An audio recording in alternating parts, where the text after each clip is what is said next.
అంశము నాలుక అగ్నియే. వాక్యము యాకోబు రాసిన పత్రిక 3వ అధ్యాయము 6వ వచనము. నాలుక అగ్నియే. నాలుక మన అవయవములలో ఉంచబడిన పాప ప్రపంచమై సర్వశరీరమునకు మాలిన్యము కలుగజేయుచు ప్రకృతి చక్రమునకు చిచ్చుపెట్టును.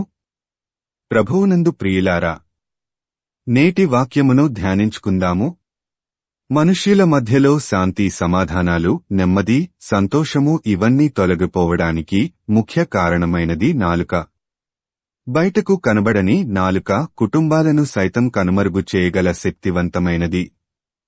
నువ్వు నన్ను కొట్టు, చంపు, కాని ఆ మాట మాత్రం అనవద్దు అని అనటం చాలాసార్లు వింటుంటాం. శరీరానికి ఎంత నొప్పి తగిలినా ఓర్చుకుంటారు. కాలో చెయ్యో విరిగిపోయి శరీరం నుండి తీసేసినా ఆ గాయం మానిపోయి అంగవైకల్యంతో జీవించడానికి సిద్ధపడతారు. కాని మనసు గాయపడే మాటలను సహించలేక ఆత్మహత్యలు చేసుకునే స్థితికి వెళ్లిపోతారు. నోటపడునది మనుష్యుని అపవిత్రపరచదుగాని నోట నుండి వచ్చునది మనుష్యుని అపవిత్రపరచును అని మత్తయి 15:11లో యేసు ప్రభువు చెప్పింది మనుష్యుల నోటి నుండి వచ్చే మాటల గురించే. నాలుకతో మాట్లాడే మాటలు ఎదుటివారిని బాధించటమే కాకుండా మాట్లాడిన వారికి కూడా కీడు చేస్తుంది. శరీర భాగాలలో చిన్నదైన నాలుక మనుష్యుల జీవితాలని ఎంతగానో ప్రభావితం చేస్తుంది. నాలుక ఎంత ప్రమాదకరమైనదంటే అది ప్రకృతి చక్రమునకే చిచ్చుపెడుతుంది. ఈ భూమి మీద ఉన్న సింహము, ఏనుగు, ఎలుగుబంటి, విషసర్పము ఇంకా ఎంతటి క్రూరజంతువునైనా లొంగదీసుకొని మెడకు గొలుసు వేసి తన పాదాల దగ్గర పెట్టుకోగలిగిన మనిషి తన నాలుకను మాత్రం నియంత్రించుకోలేకపోతున్నాడు. ఒక్క చిన్న మాట ప్రాణాలనే హరించివేస్తుంది.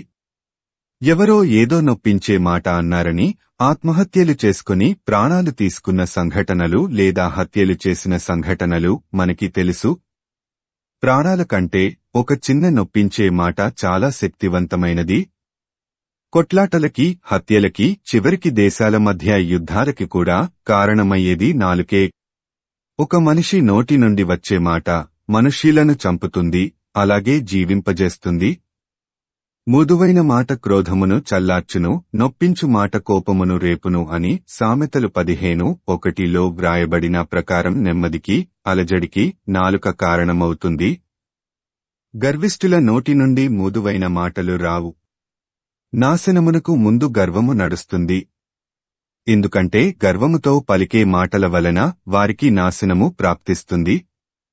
అహంకారపూరితమైన మాటలకు మూలము గర్వమే. తనను తాను తగ్గించుకునేవారి నాలుక ఎల్లప్పుడూ మృదువైన మాటలే పలుకుతుంది. నా నాలుకతో పాపము చేయకుండునట్లు నా మార్గములను జాగ్రత్తగా చూచుకొందును. భక్తిహీనులు నా ఎదుటనున్నప్పుడు నా నోటికి చిక్కము ఉంచుకొందుననుకొంటిని అని కీర్తనలు 39:1లో వ్రాయబడినట్లు దావీదులా మనము కూడా అనుకోవాలి. జీవ మరణములు నాలుక వశము. సామెతలు 18:21. కాబట్టి జీవమును ప్రేమించి మంచి దినములు చూడాలంటే చెడ్డదాని పలుకకుండా మన నాలుకను కాపాడుకోవాలి. 1 పేతురు 3:10. యాకోబు 4:9లో వ్రాయబడిన ప్రకారం దేవుణ్ణి స్తుతించే నాలుకతోనే ఇతరులను దూషించకూడదని బైబిలు చెప్తుంది. కాబట్టి మన నాలుకను నియంత్రించుకుందాము.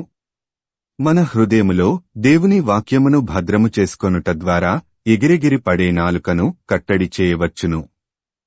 ప్రార్థించుకుందాము.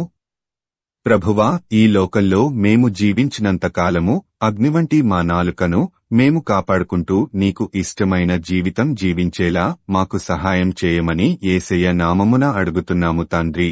ఆమేన్.